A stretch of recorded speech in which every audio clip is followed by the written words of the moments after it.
Good morning, everyone, and thank you for taking the time to join us today on Brew Monday. I would like to thank the Greater Manchester Combined Authority for funding today's Trust Talk. My name is Laura Whitehurst, and I am so grateful to be your host today on our Prince's Trust Talks regarding young people's mental health in the workplace. I am the head of operations at the Prince's Trust in Greater Manchester, and on hearing about this particular topic, I jumped at the chance to be involved in this talk. I have a long history of working within various mental health charities, and my passion for mental health stems from my own struggles when I was growing up with my mental health.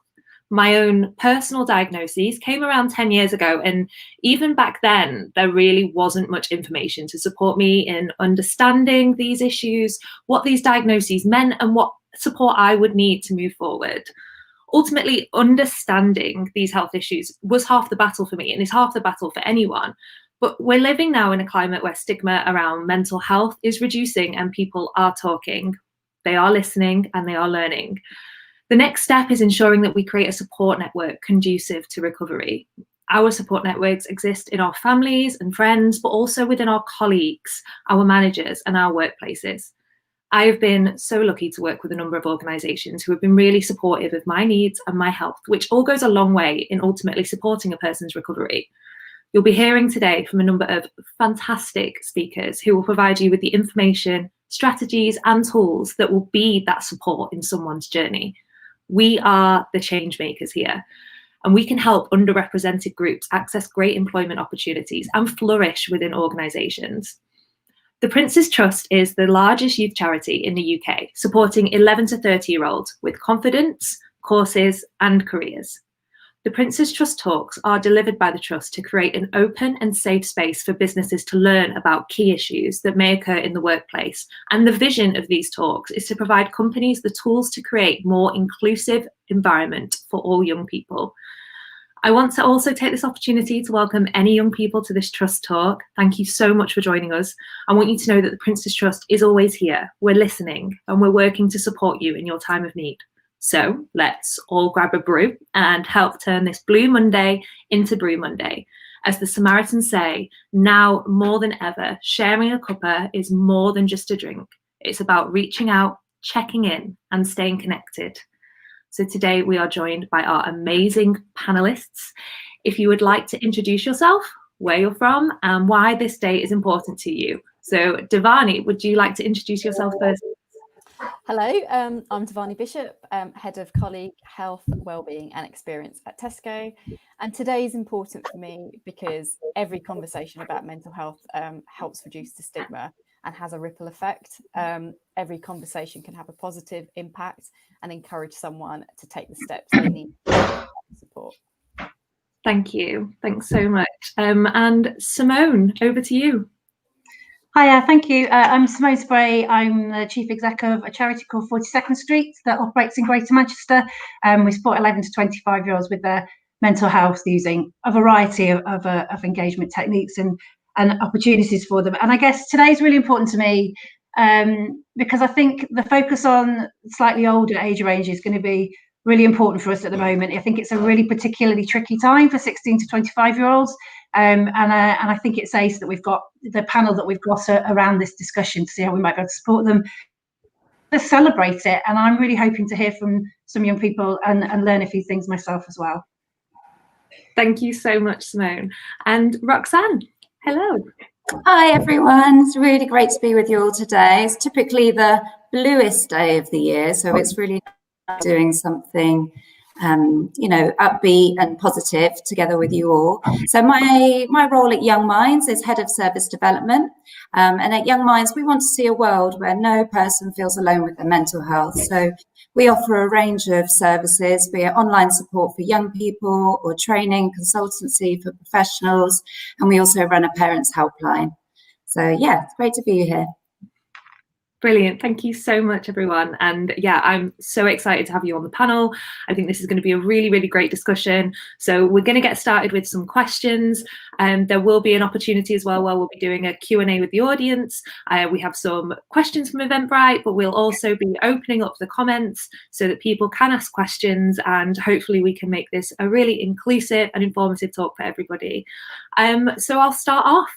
Simone, as the Chief Executive at 42nd Street, what are you hearing from service users at the moment? Yes, a lot, Laura. I mean, and I guess I wanted to make the point before I go into that, just to say that I think a lot of the issues that our sort of 16 to 25-year-olds were facing before all of this have obviously been exacerbated. So I said before in my sort of opening remarks that I think it is a particularly often overlooked age range in terms of mental health, because at that age they're sort of transitioning potentially from sort of children's services into adult services, which is quite difficult, and a lot of services drop away for that age range of people. But there are kind of a lot of broader life challenges at that age range, you know, relationships, work, college, learning, leaving home, benefits, sorting out your own finances, all really complex things that young people need to negotiate at that age range. And at 42nd Street, as I say, we work up to the age of 25. And I think what we know is that for a lot of those young people who are seeking mental health support or wellbeing support, or just wanting to do something positive for their mental health and wellbeing, it's often the first time that they come forward and ask for help. And so trying to come forward at this point in time is even harder, I think. And also, sadly, research does show that it normally takes about 10 years for someone to find the right bit of support in the mental health system. So you can imagine how difficult that's going to be at the moment in terms of brokering that complex system when bits of it are not operating as they would have been before anyway. So I guess I just wanted to kind of put it into that context, but also draw out, I think, that some of the inequalities that we saw before COVID have also been exacerbated. Some of our young people who are BAME have found it increasingly difficult to access support. If you're a young carer, it's increasingly difficult to access support. If you're a young person who is leaving the care system, it's increasingly difficult to access support. So all of that's been compounded by COVID, I think. And I am concerned that we've got a generation of young people who may be a little bit even further away from the support that they might have got through college or through work, which I know we're going to talk a lot about later on. And also, I think there was a horrible period during COVID, wasn't there, where there was a lot of blame being chucked around at those young people, you know, returning to school and having parties and trying to socialise and do all the things that young people, which are very normal for young people at that age. And actually, that's been really hard for them. So I suppose what we've found from young people talking to us, so at 42nd Street, we've managed to carry on delivering right the way through the pandemic. So we moved very quickly to remote working, which I'm going to talk a little bit about in a minute. But and so we've kept in contact with young people, and we've very much kept in contact with them in terms of trying to keep their voice up, tell us what's going on for them. And I think what we are now definitely seeing is that those young people who were not feeling brilliant before all this happened, things have got more complicated for them and they're feeling a bit worse. So I think that's definitely coming through. There are more young people beginning to come through now as well. So that there's a kind of a talk in mental health world, isn't there, around the surge in demand coming through, and that is definitely beginning to happen now as well. And I think the other thing that's happening for this particular age range is they're coming back to us and saying that the job market is really difficult for them. We did some consultation with college leavers, people in college or who dropped out of college. I've got a couple of kind of things here that they've told us. One is that there's a lot of them wanting to find jobs, and of course the job market is not brilliant at the moment. So there's a bit of a loss of hope from some young people about their futures. Some people who were very positive before. Many of them are living at home or you know, have gone back home, and there are obviously additional pressures in the home when you want to spread your wings a bit as a young person.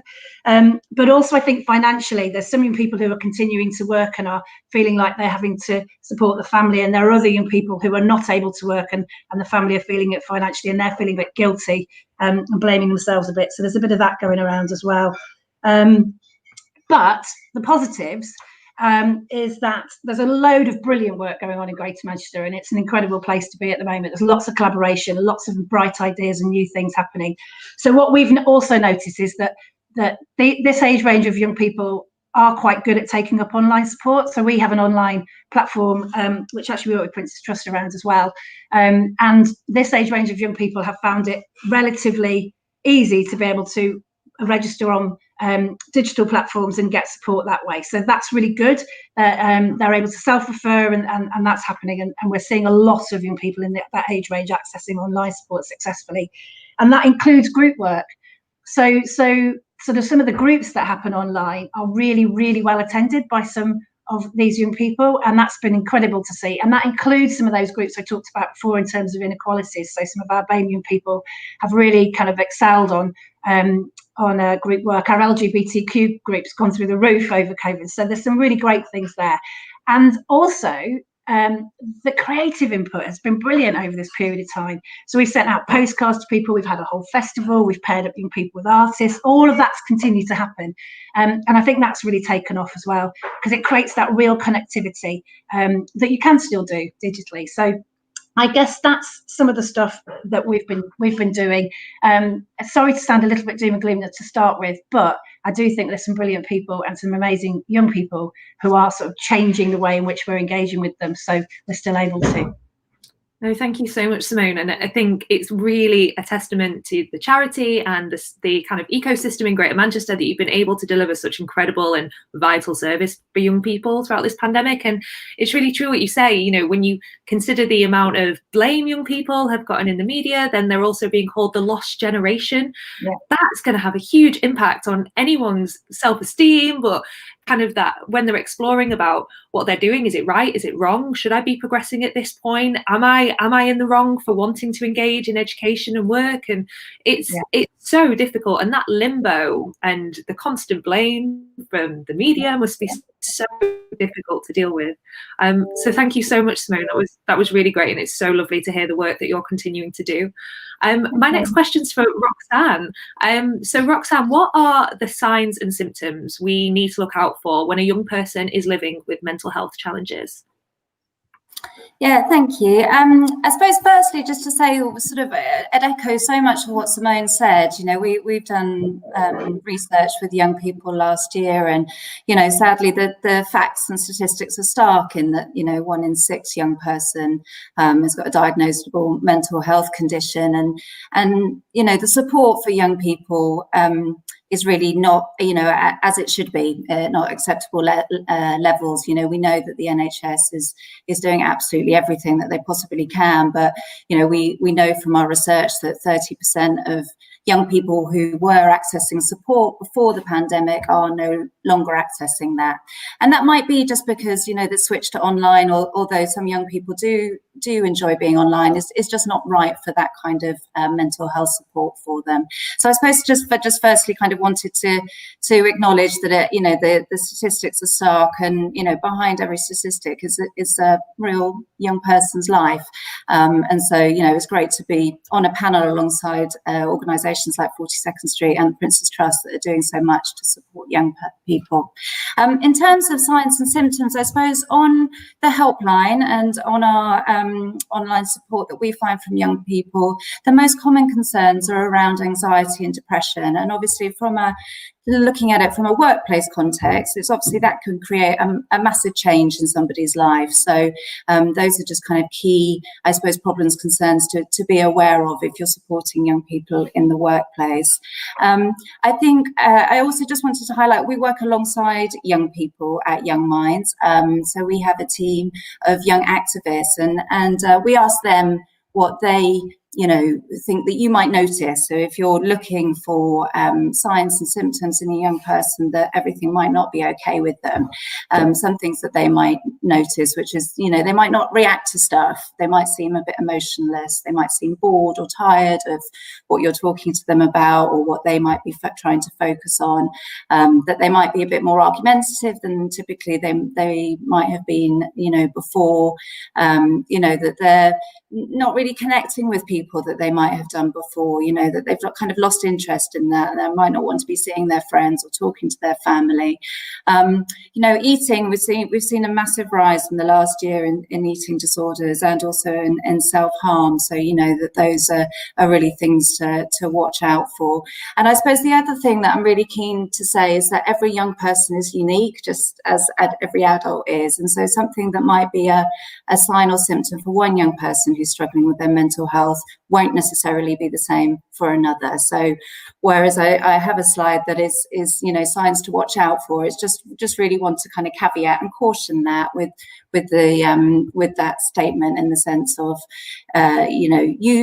it's difficult for you as an employer, which I know is our focus today, but we often say to parents on our parent helpline, you will know your young person better than anybody else. So if you're noticing a change that's out of ordinary or not typical, then that's something to pick up and notice. But I suppose in terms of signs to watch out for, there's the sort of persistent or sustained change in mood or behaviour. Some person coming withdrawn or finding it difficult to communicate. That sort of irritability or moodiness. And similarly, on the other side, tearfulness, the kind of just somebody being, much more upset or teary than they might have been previously. A lack of confidence, that's something we hear time and time again from the young people that we speak to, just about, taps into the sort of feelings of anxiety, but just, a lack of self-esteem, a lack of confidence, and a change in things. So, if there's young people used to enjoy doing something and now they don't anymore, or they used to go and take part in sports activities at the weekend, or, music, and suddenly don't want to do that. And that's, can't really explain why, or give reasons as to why that might be something to keep an eye out for. And I think also, just finding it hard to concentrate. I think that's something. I think the key really is just to notice and talk. And if a young person opens up to you, to really try and acknowledge their distress and offer support. And I know later on in the talk today, we're going to be sharing some strategies about how you can do that, and also some conversation starters just to start that conversation.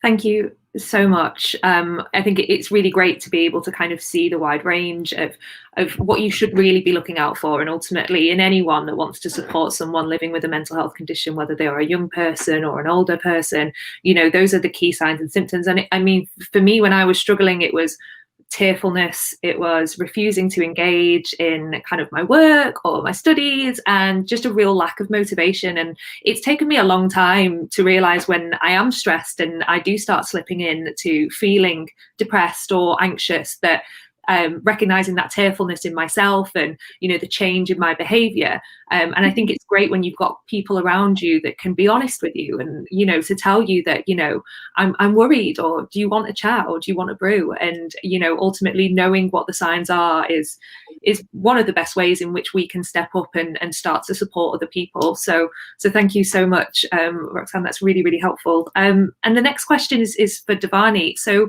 what successful initiatives have you implemented within Tesco to create the right wellbeing culture? Great, thanks. So when it comes to creating a successful culture, firstly, it doesn't happen overnight. It takes a lot of time and consistency of messaging and support to make sure that we are supporting colleagues in the right way. Our programme at Tesco is built around 3 pillars. So we look at nutrition, mental and physical wellbeing. And we've got a few guiding principles that kind of help us with our initiatives. So firstly, we want to help raise awareness, inspire and support colleagues with any behaviour changes that they might need. But it's really important that we do this in a very non-judgmental way. So nudging colleagues in different ways that they can look after themselves.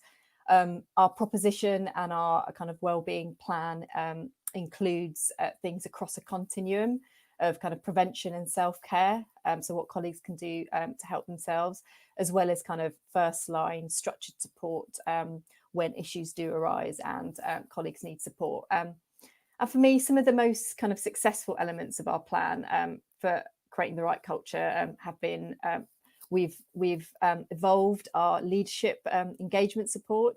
So 5 years ago, we signed the Time to Change pledge. You know, we had some great support from our leadership, but now we have a wellbeing sponsor who sits on our exec team, whose role is to help us, or help me and my team, to break down the barriers and the stigma when it comes to mental health in the business. And it demonstrates to our colleagues how seriously we take wellbeing and wellbeing of our colleagues at Tesco. We found that the power of storytelling is so important. Leaders and colleagues stepping forward and sharing their personal stories of their wellbeing challenges has really helped drive the culture of openness and authenticity. And it helps normalise that mental health impacts everyone. You know, it is 4 in 4. We've also got some key training for our managers and colleagues so we can help create the right culture at Tesco. We make sure that as a kind of core training that our managers have in listening, empathy skills, how to create that trusting and inclusive environment is there. And in addition, we also have some specific mental health training for managers to help, first of all, to help them look after themselves, and also how to spot the signs in others. For example, we've got the Wellbeing in Retail Guide, which we collaborated with other members of retailers and Samaritans to develop, specifically for managers in retail. We've also worked with Mind to develop 2 pieces of training, mental health awareness for everyone, and also Mind Manager e-learning. So lots of training for our managers, and we're continually developing that and adding to that to make sure that we have got the right suite of tools for our managers and colleagues. I have to say, one of the proudest moments that we had last year was delivering our first colleague communication campaign, which we launched in May during Mental Health Awareness Week.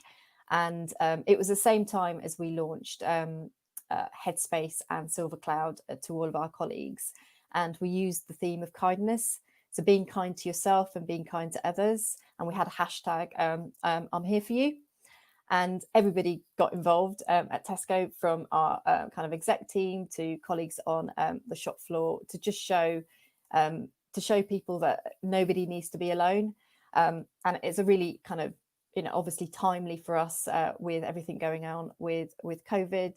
And we were really overwhelmed with the creativity of our colleagues, the stories that we got sent through, the support that was just out there for everyone. And we continue to use this hashtag throughout our wellbeing campaigns that we have at Tesco. But it really did create a really nice momentum for us. The other thing that we know that will help us with the culture, but we haven't quite launched yet, is we will be introducing wellbeing champions. And really excited about this. And essentially, the champion's role is to create that wellbeing culture within their own workplace. So promote activities, encourage colleagues to get involved, signpost colleagues to where to get help and what resources are out there. And this is kind of in addition to the training that we've got for managers. So with that, plus the leadership from the top, we're hoping that that's you know, some key ingredients to helping creating that wellbeing culture at Tesco. Thank you so much. It really sounds like you're putting in so much in place, and as you say, you know, it's difficult because with wellbeing and with, you know, the right wellbeing culture, there isn't a one size fits all approach, of course, but by offering, as you say, the right suite of offers for your staff team, for allowing them to really be open to what you're suggesting, and everything that you've put in place at Tesco, you know, that there isn't a cost to it. A lot of this, you know, it doesn't need to be a huge expenditure for companies. You know, it is as simple as the storytelling and the openness and the hashtag hashtags and, you know, creating an environment where people are encouraged to speak and, you know, encouraged to share their stories and hear from each other. And yeah, I think ultimately we need to be kind of shouting about the incredible work that these, you know, these companies are doing, like Tesco, with their wellbeing culture, because it's easy replicable. Absolutely. Ooh, tough word. Yeah. And again, it doesn't need to cost a company money to do so. So thank you so much, Dhavani. I can't wait to hear more about it in a little bit. Roxane, you are up. So your question is, what are the top concerns for young people, and what strategies can we put in place to support young people at this time?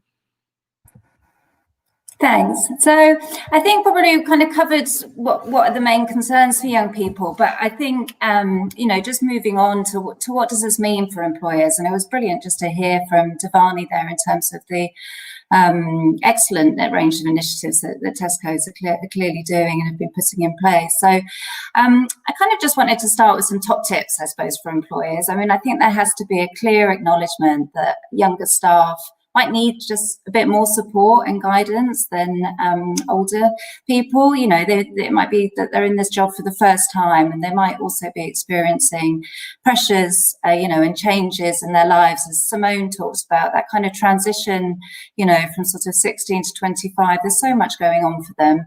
And, you know, as she also said, you know, they might not be able to access as much mental health support as they were able to as a young person if they were suffering with a condition in a younger age. I think so, you know, just starting off, my first top tip is leadership. Commitment is key. So, you know, just really from the top to the bottom, just making sure that everyone in your organisation's committed to, you know, providing support for young people.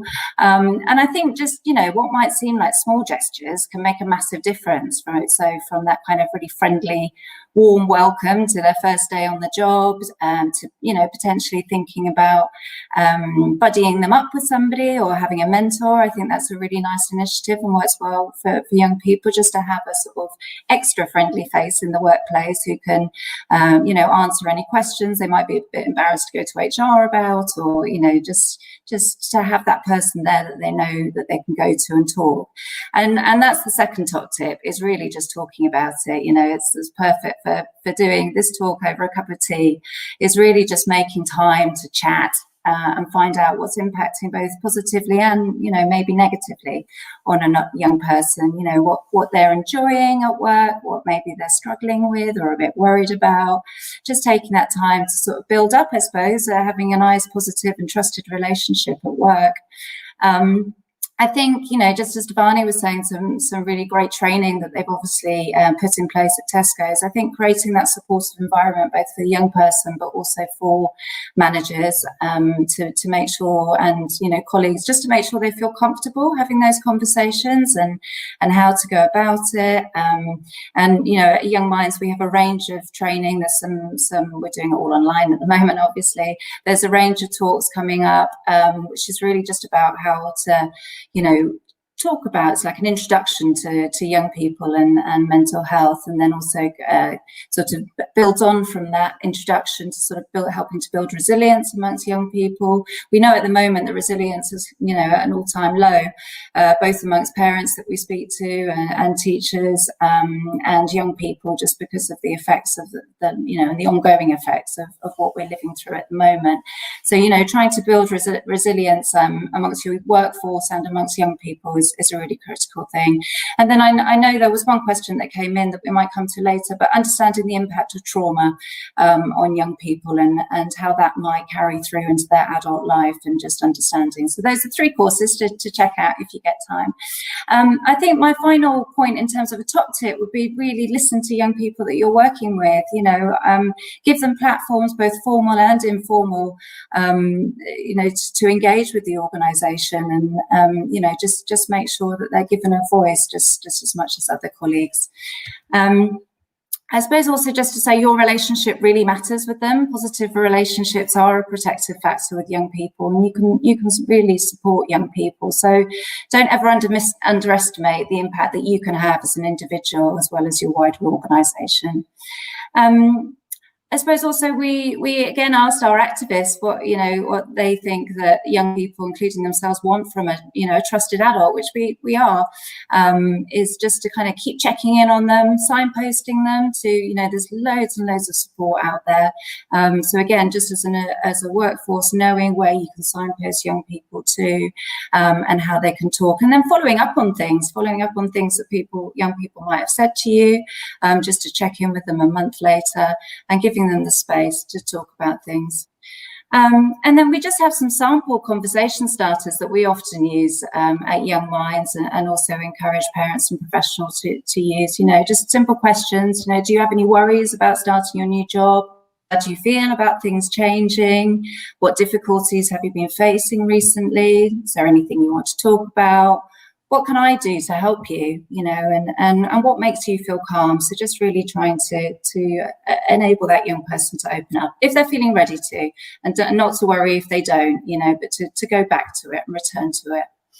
And just also, I suppose, in terms of that signposting, and for any young person who's watching this today, is that we have lots and lots of opportunities for young people to get involved with us, some of which are paid.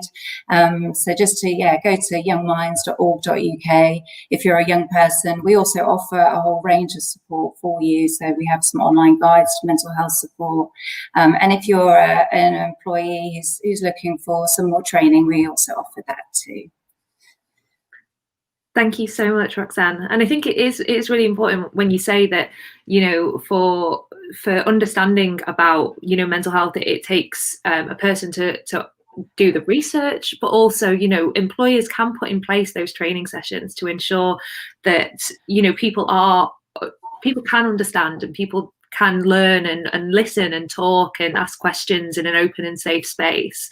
And as you say, with young people, I think for myself, there's a wide range of support services out there, and it's about understanding what's most appropriate for yourself, your age range, what you're potentially struggling with. And I think for any employer, knowing those routes in, knowing the roadmap, knowing how to refer, knowing what organisation would be right is again a really key tool for any employer and any organisation to kind of know the best way in how to support someone into making that referral and getting the right support.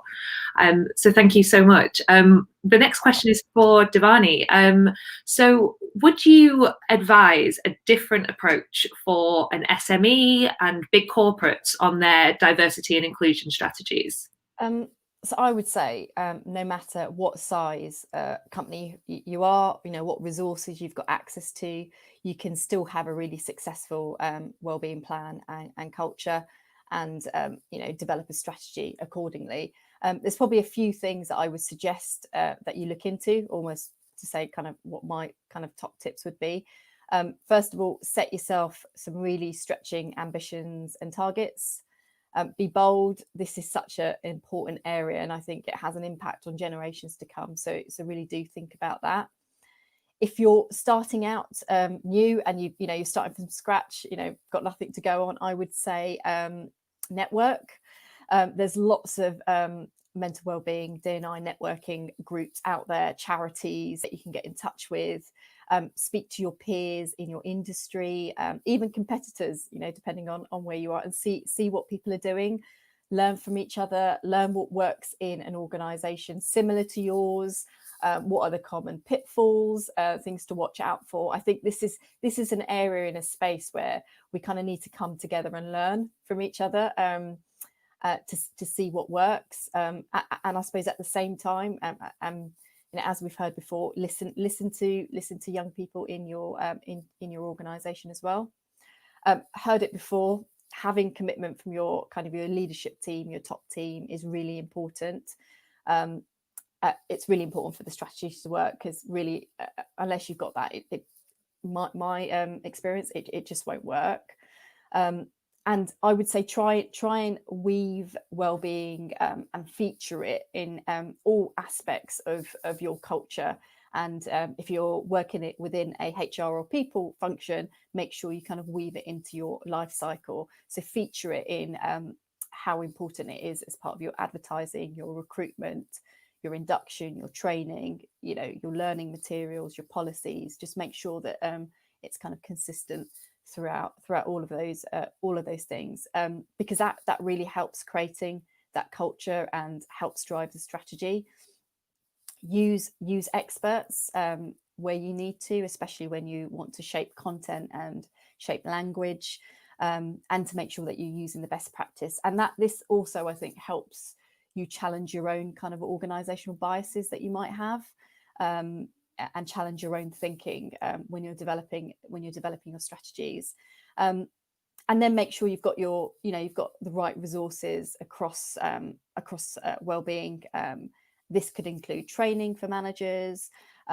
Make sure you've got something across the continuum, I would say, both in kind of self-care and prevention, and then kind of reactive services as well, such as EAP, but also making sure it kind of fits in within the needs of your organization and kind of what's right for your organization.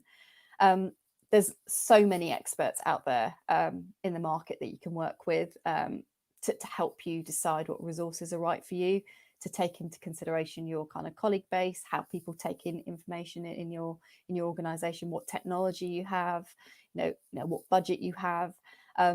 And even if you have a very limited budget, there's still so much signposting you can do as an organization.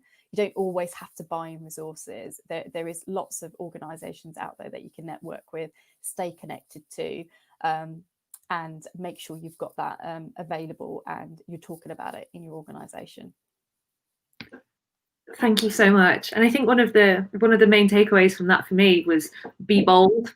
And I think that's so important. I think that any organization to be bold about their strategy, to shout about it, to weave it into all aspects of their culture, as you said, from, recruitment packs. I know for me, when I was looking for work over the past couple of years, a strong well-being culture was something that I bought into so strongly, given my own struggles. And, if I enter an organization that I know really values my well-being, I know that that's an organization that I'd be proud to work at. And I think ultimately being bold in that and being allowing to shout about it and allowing your colleagues to say, we have a great well-being culture, we really look after each other in this organization, attracts the right young people to your organization, the talent that might and otherwise might not necessarily be discovered. So thank you so much. And just a quick one really just on that, Dhavani, do you implement a different wellbeing strategy for young people and older people in your organisation? I would say what we try to do is to make sure that the strategy is inclusive. But what we do try to do is if there's a particular group where we need to create some awareness for and make sure that those factors colleagues are aware of, we would create some kind of awareness campaigns around that. So, for example, last year we ran a panel event on young people's mental well-being. And what we did was create some specific content to help educate colleagues and managers on the factors that affect young people's mental well-being. And we just made sure that that was available and signposted to colleagues and managers. And what we try to do then is to continue that conversation and layer on more content. And we do that for lots of different areas. Young people is an area, men's and women's health is another area. But we try to do is to make sure that people are aware of the pertinent factors that impact young people. Amazing. Thank you so much. And yeah, there are, overall the wellbeing strategy is inclusive for everyone, but then there always will be certain factors, as you say, transitional ages for young people in particular. And for example, for older women going through the menopause, for example, there are always going to be different factors that affect people differently. And it's about ensuring that there is a safe space for employees to speak and to be heard and to get the support that they need. So thank you so much. Simone, question for yourself. So what do you think companies can do to create better access to work for young people? And on that, kind of how do we celebrate those organisations and use that as a benchmark to attract the talent? Yeah, thanks, Laura. And I'm really reinforcing now what other people have said, I think. But we had a group of young people who were campaigning on this very thing around better workplaces for young people who have mental health issues. And I guess one of the things that they said, which really struck me, was it can't really start soon enough, because these are young people who've grown up in families who have also been employed. And if they have witness their parents or their siblings having difficulty in the workplace with their mental health, then that's the attitude that they have towards the workplace as well. So it kind of goes back to the last point really that you brought there with Dhavani, Laura, that it needs to be an all-encompassing wellbeing strategy for an organisation, because children are watching their parents be employed before they enter the workplace themselves. So it needs to start really, really early. They did also talk quite a lot about the actual interview process, and you've already picked up on the kind of the packs that might go out around organisations, and what the young people were saying to us was that it's really an equalities agenda thing. So if you're thinking about mental health in the same way that you might be thinking about your broader equalities and how you are looking at attracting a diverse workforce, then that mental health language needs to be in job descriptions, it needs to be in packs, it needs to be on social media, all of those things already, so that young people trust the organisation. But also, when you get to the interview process, it's really worth thinking about, do you have to go down the old-fashioned, 3 people on a panel, 6 questions, really intimidating way of finding out whether someone's right for a job? And so I think kind of thinking around much more creative ways for some young people who maybe a bit agoraphobic, may not want to get out, maybe having a bad day, or can you do things online? This is pre-COVID, obviously now everything has to be online, but before that, are we thinking creatively enough about the actual interview process and how we're getting the most out of people in that process, rather than kind of slotting them into ending up giving the jobs to people who operate best in those environments, which may not be people who have got ongoing anxiety or mental health issues. So I think it's worth thinking about that.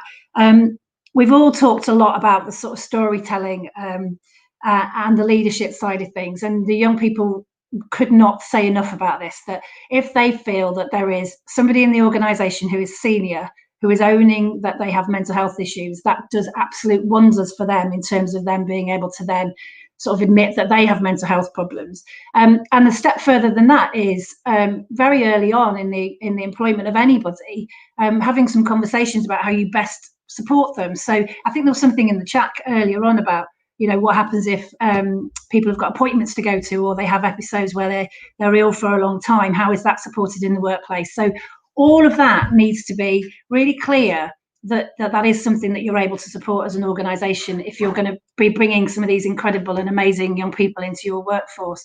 They need to know that they can talk to you about appointments, and that sometimes you might need to be a bit flexible because they're having health issues in the same way that you would with physical health, but we don't often do we talk about it in quite the same way. So that openness, that being able to have a conversation, that leading by example in terms of leadership and managers is really, really important. And we talked a bit about some training, and just a sort of a plug really, that a good way of doing the training around mental health issues is to bring young people in to do it for you, with you, so that you're getting it really from their perspective.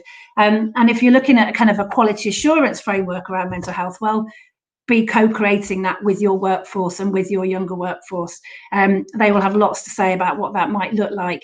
And one of the suggestions that young people had was that it would be great if there was a kind of kite marking exercise across organisations, so that they could see at a glance some of those organisations that did have, like Tesco's, that do have really good approaches to supporting the mental health and wellbeing of their workforce. And I think that's probably something we could, talk about outside of here. How would we co-create that? How would we collaborate so that there was something possibly across Greater Manchester where we know that employers are doing what they should in terms of supporting the people and the wider workforce with their mental health?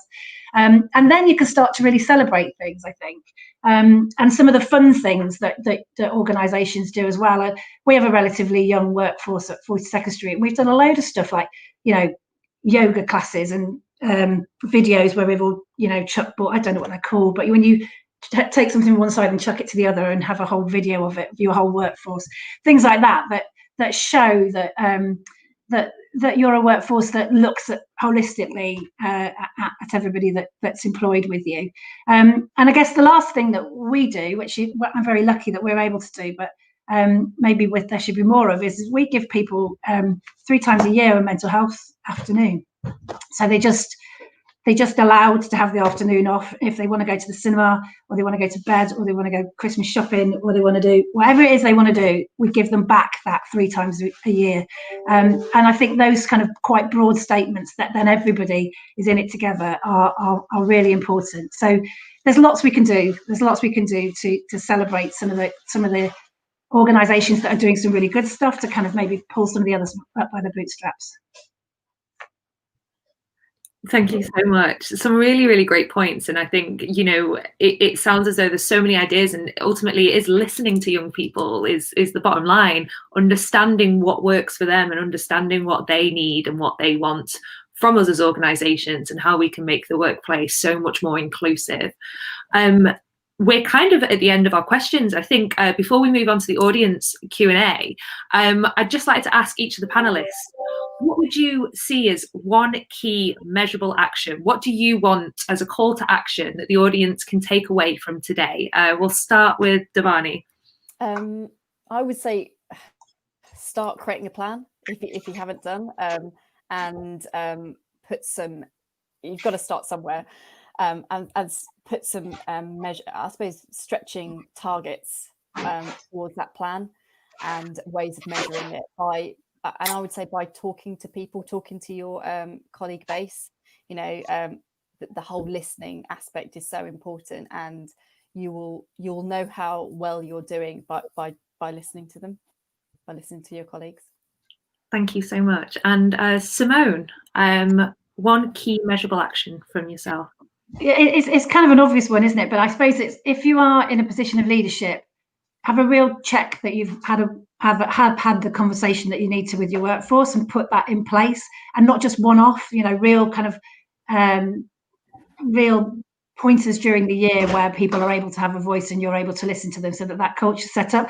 And if you're an employee or a young person, perhaps suggest that to somebody, even if you're not somebody with a mental health issue. Kind of maybe raise the issue about where it is that people have got a voice in your organisation. Thank you so much. And finally, Roxane. I suppose mine would be just to involve young people in whatever you do.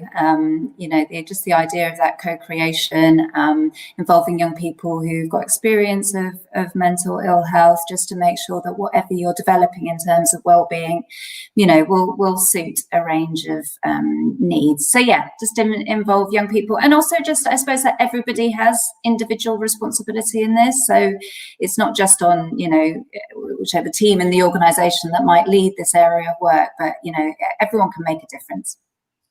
Thank you so much. And I'd probably say for myself, I think I'm just stealing Dhavani's quote here, but just be bold. That's my genuine advice to everyone. Just be bold, speak up where you feel like you can, where you feel confident, make some bold choices about your wellbeing strategy and how to really impact the most young people or the most you know, employees in your organization.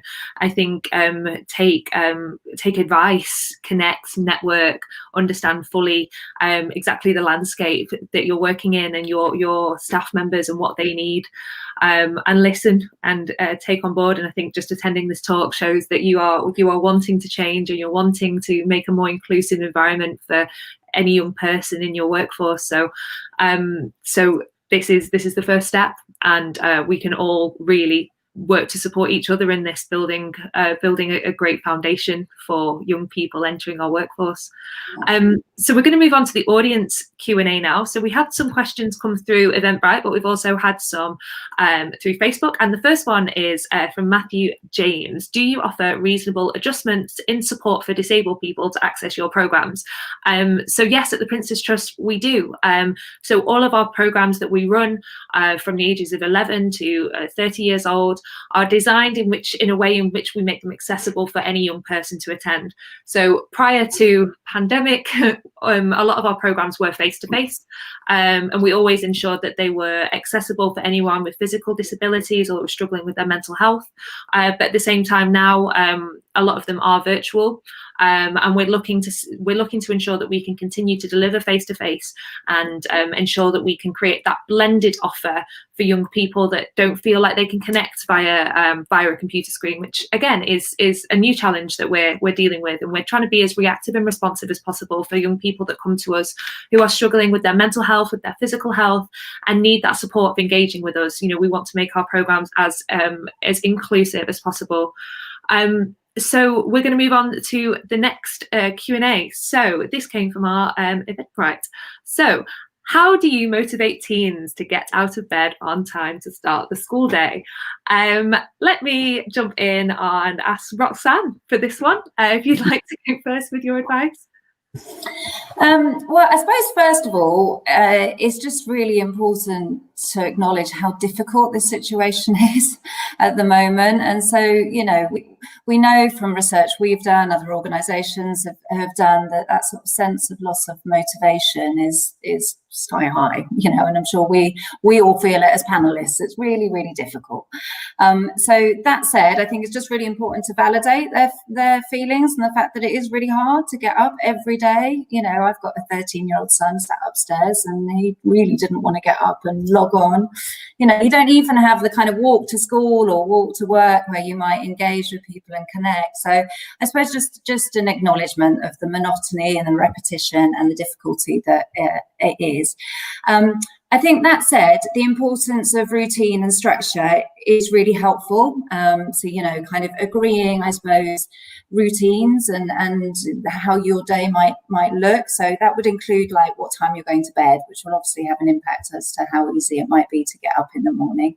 I think also just maybe asking, talking with your teen about what they're feeling, how they're feeling, and just, if there's any areas, if there's something particularly that they're not enjoying at school, with the online learning, the way it's functioned, every school's doing it slightly different. They're all trying their best, but some things work better for some people and young people. And also, I suppose, enabling that they've kind of got the right environment at home. Have they got a quiet space? That's also so difficult, and, for much more disadvantaged families, that's a big, tougher ask. So I suppose just, acknowledging that it's tough, validating their feelings. I think also potentially don't put all the pressure on yourself. It's really hard, like I think Dhavani mentioned it, but just that sort of self-care as an adult supporting a young person is really important. So don't pile the pressure on yourself, and like reach out to the school or the college or the university, the young person, and see what they can help. Often it's helpful having a teacher or somebody that's not a family member, maybe also trying to encourage them. And just do your best. But I think it's a really tough situation at the moment. Yeah, absolutely. And I think acknowledging that it's tough for everyone, as you say, and it's a really challenging time, and we've not got that same motivation because we're not getting up in the morning as early as we used to. We're not doing that commute. We're not seeing people. We're seeing the same people every day, and anyone we do see would be on a screen like this. And it's difficult. And I think, as you say, validation is really important, allowing people to know that their feelings are completely valid. So if we move on to the next question, how do we balance the importance of staying home with the natural desire for young people to be hanging out and just being young people?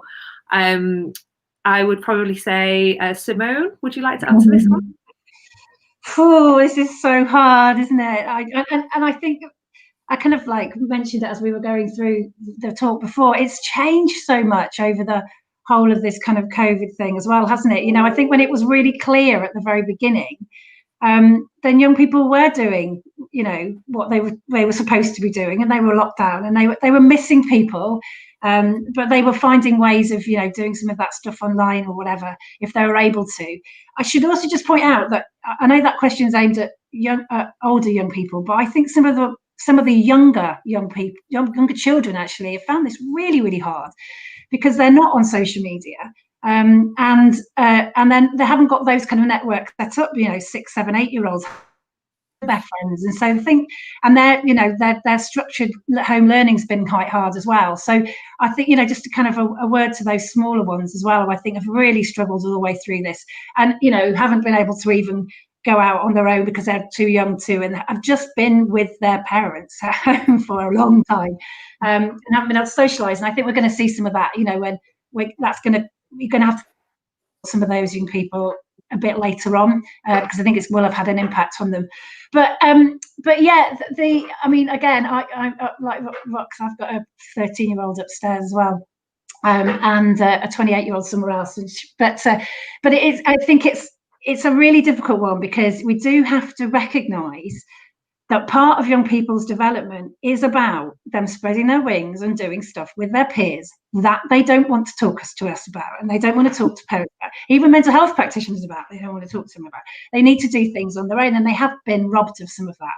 And so I think for if you're parents or young people, obviously we have to stick by the rules as much as we possibly can. But there's some real conflicts, isn't there, for young people, where they're in a classroom, when we were going back to school, they're in a classroom with them all day. They're in those bubbles with some of those young people, but they're not allowed to, you know, be in the park with them on the way home. So it's really, really difficult. And I guess I would I'm trying to think, I'm like parent and practitioner. I think you need to be open with them. You need to be having those conversations, so that they're able to say, oh, do you know what, I have broken the rules, and or some of my mates are going off and doing stuff and I don't feel I can do it, or some of my mates are going off and I feel really left out of it because I can't do it, and they're breaking the rules and I can't. So I know we've said this a lot, but it is about conversations, isn't it? So that you can really guide people through that process. And if they've made a few mistakes and done a few things wrong, it's not about coming down like a ton of bricks on them, isn't it? It's about being able to talk about it and then understand the risks around that. But I think it's really, really difficult. And I think that there was a lot of shaming of young people, particularly when the rates started to go up, which were at the same time as we were all invited to go to pubs and have meals, by the way.